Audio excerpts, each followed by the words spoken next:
Good morning, good afternoon, and good evening, Fortniters. I am Mounty Carl, and while yes, I missed the beginning of this week 3 start date, it was for a good reason. So we're going to go ahead and get into week 3, season 4 in just a moment. But I was told to wait. But why was I told to wait? Because one of my friends at a company that sounds a lot like Lactavision said there would be news that would be pertinent to the Fortnite community. Well, that news is out, and it's going to kill Fortnite dead in its tracks. At least according to Twitter fanboys it will. Let's get on to today's news right here on the pause screen.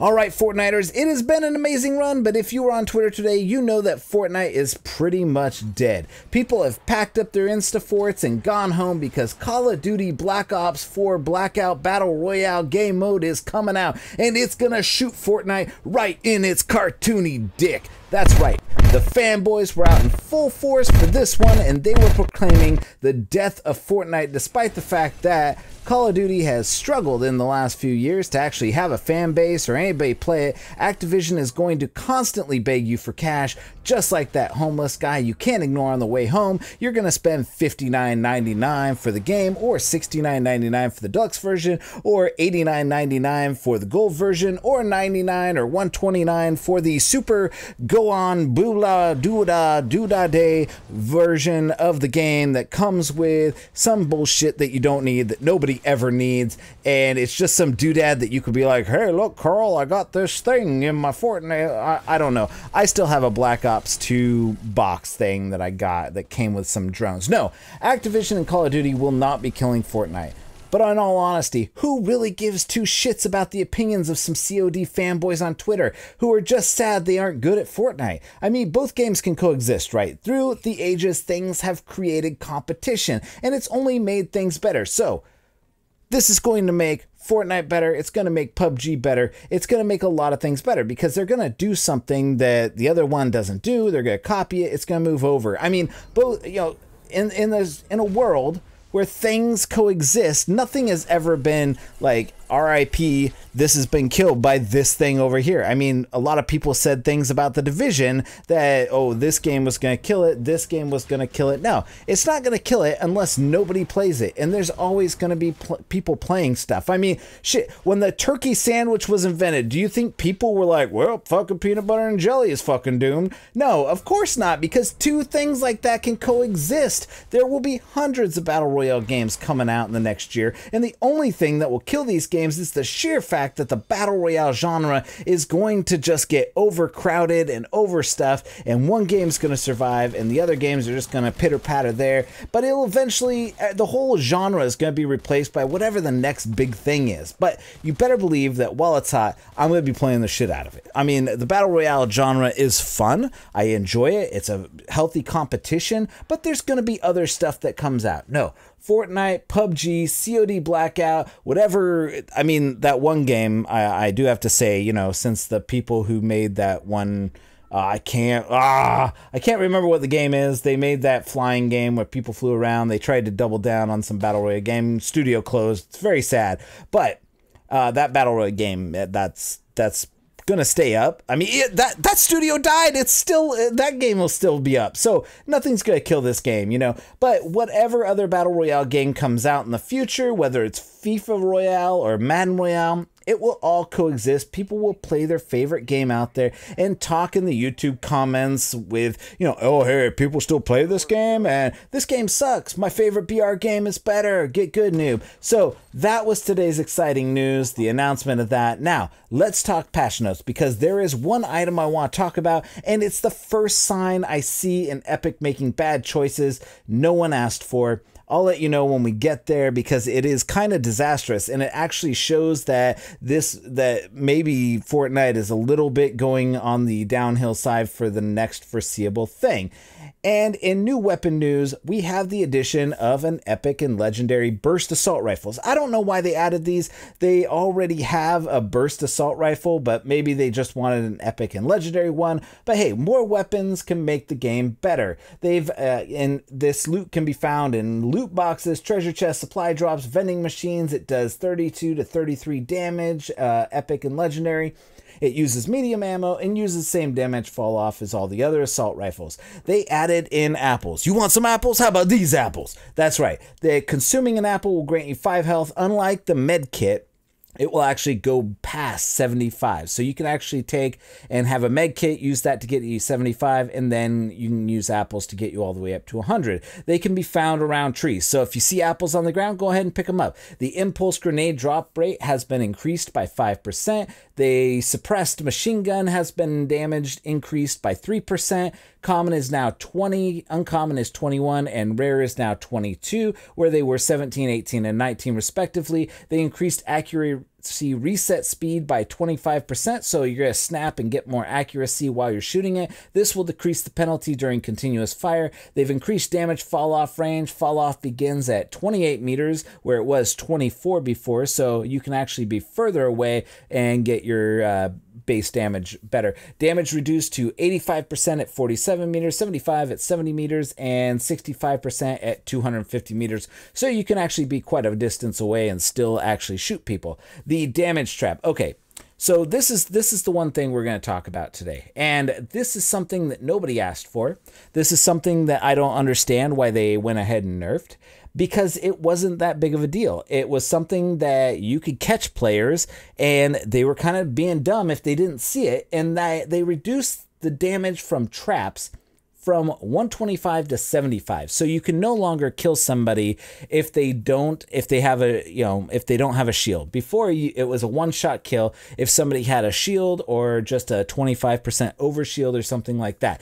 It's a little ridiculous, and I don't understand why they did this. It's just my opinion. I understand that some people get a little pissy when they get killed by a trap, and it's kind of the easy kill, so that might be why they did it. It is an easy kill, so there's that. All right, let's go ahead and move on, because that is, I could actually do a whole podcast on that one thing, but we're not going to harp on that. So if you got something that you want to say about the traps, whether it's a good idea, bad idea, go ahead and leave a message down in the comments. We'll go ahead and run that for now. Remote explosives. They will now damage all structures within range, whether or not they are visible from the explosion center.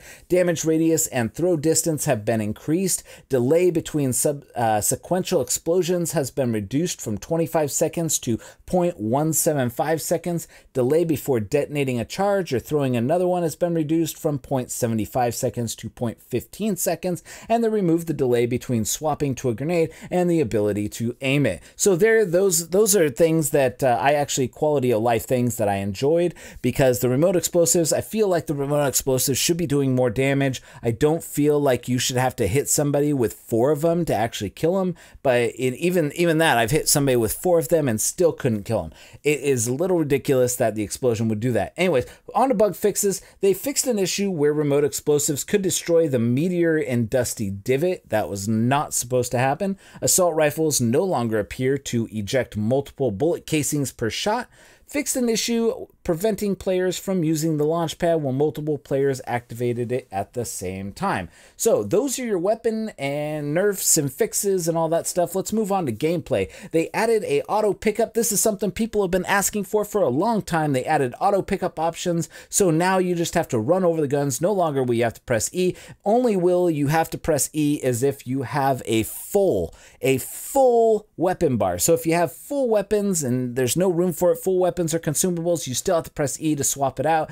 They adjusted the 50v50 v2 adjustments. The DBNO damage per tick has been lowered from 10 to 5.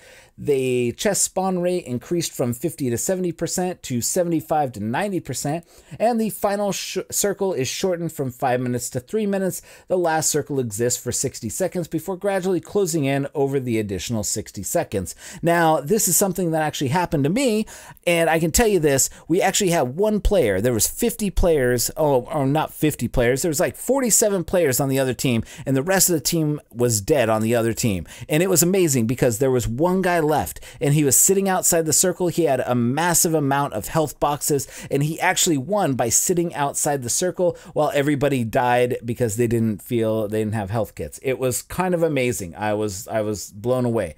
Bug fixes for general gameplay. They fixed an issue where turbo building would stop if you pressed another button before releasing the other. They fixed an issue allowing players to bypass weapon equip times after canceling a consumable use animation. Players can no longer crouch through the vents in the research facility in Dusty Divot. Fixed an issue causing door prediction to get stuck and make it so players could never open a door. Fixed an issue that caused an incorrect displaying of selected cosmetic items in the lobby. Patched a hole in the terrain near Lucky Landing. Fixed an issue that made chests appear to be unopened when they have already been looted. And they fixed an issue allowing players to sprint at full speed in sections of the loot lake water. So there you have it. Those are your gameplay. We're going to go ahead, jump right into performance issues. They improved overall server performance, which is great. I think that the servers, one of the things this game has going for it is the server performance. I do get a lot of crashes from here and there, but they pretty much have done a fantastic job at making sure that the servers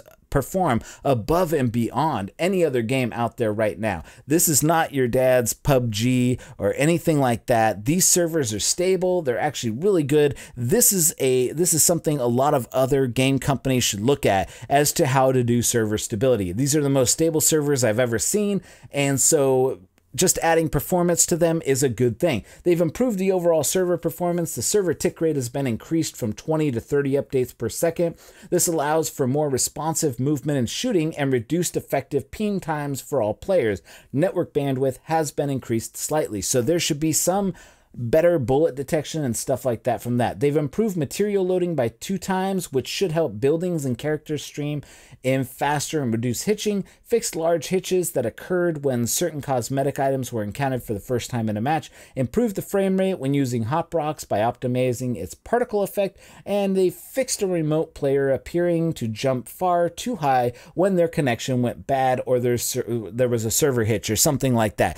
These are amazing fixes. I mean, these are things that I haven't seen in a lot of the other games, especially a lot of the other Battle Royale games. They run slow, they run sluggishly, there's lots of lag. Things like this help the game, help the player base, and help people to get better.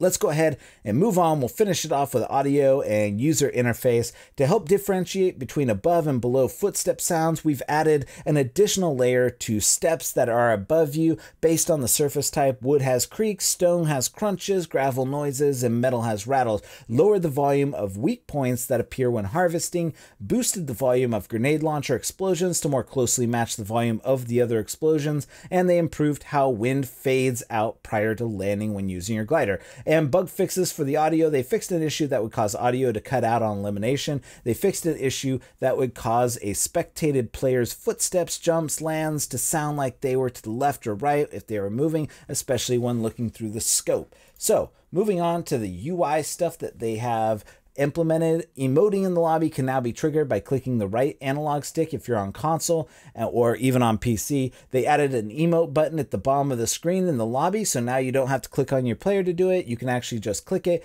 And NVIDIA Shadowplay highlights now default to off, which is PC only, which is actually great because sometimes you don't want them on.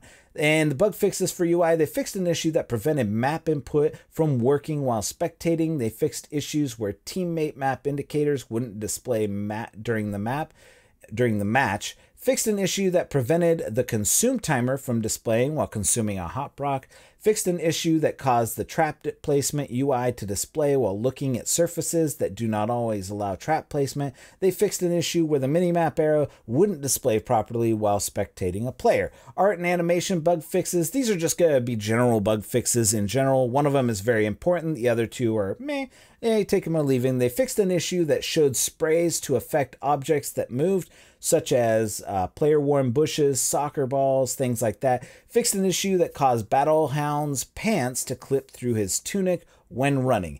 The replay set, this is going to be important for everybody trying to get their week 3 achievements done. They fixed the issue where eliminations wouldn't show up in the replay browser, which is actually not going to affect it. They actually fixed the part where the replay system wouldn't trigger and show that you watched a replay. So that's really what the main fix is for this, is that you needed this because one of the elimination or the replay, you had to watch a replay to finish one of the week's challenges, and when they first deployed it, you couldn't actually do that. So there's that. That's the huge thing. That's what they fixed. That's why there was a patch yesterday. So go with that. And for all you mobile people, the HUD customization added to this. This is version 1.0. And they'll continue to build this out. They're going to add more stuff. They've added optimization that limits the number of sprays rendered at once.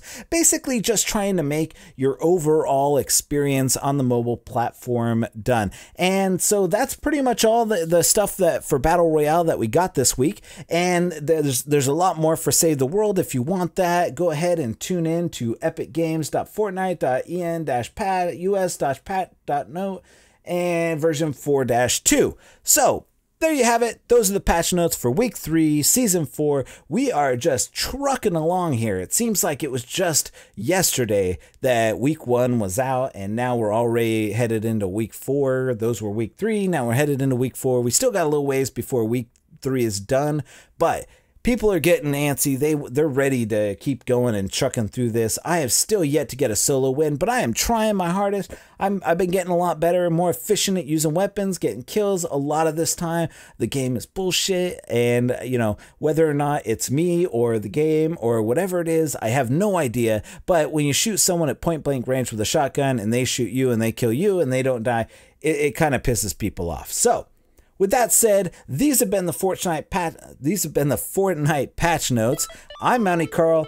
You're watching the pause screen. If you want more of this type of new stuff, please click the like button, share this around. I'm trying to be a little bit funnier for you guys. I'm not that funny. I like to deliver my news straight. I like to give you guys the straight kitty on what it is that we're doing here, what we're trying to do, getting that stuff out. If you're looking for a Fortnite team, a pro team that you're looking to, we're doing some recruiting over at Unnamed Gaming. Leave your comment down below. We'll hit you up with that Discord server. You can join the Discord server and have a good time and play with some guys that are really good and doing all that stuff. So with that being said, thank you so much for watching. If you want more, like, subscribe, do all that stuff. I don't, you know, I'm not one of those people on YouTube that are like, hey man, let's go ahead and get 100 likes. If we can get 100 likes, I'm gonna go ahead and play some more Fortnite or do something, you know, and dance around in a circle. We might have some giveaways though. I like giving stuff away to people, so we might give away some V-Bucks. I'm gonna make a video on how to legitly get free V-Bucks. It's the only legit way. Let me just clue you in. You don't even have to watch the video. If you want free V-Bucks, play the Save the World game. That's the only way to get legit free V-Bucks. That's it. That's the only way to get them. Or play the Battle Royale and you get them through that way. That's it.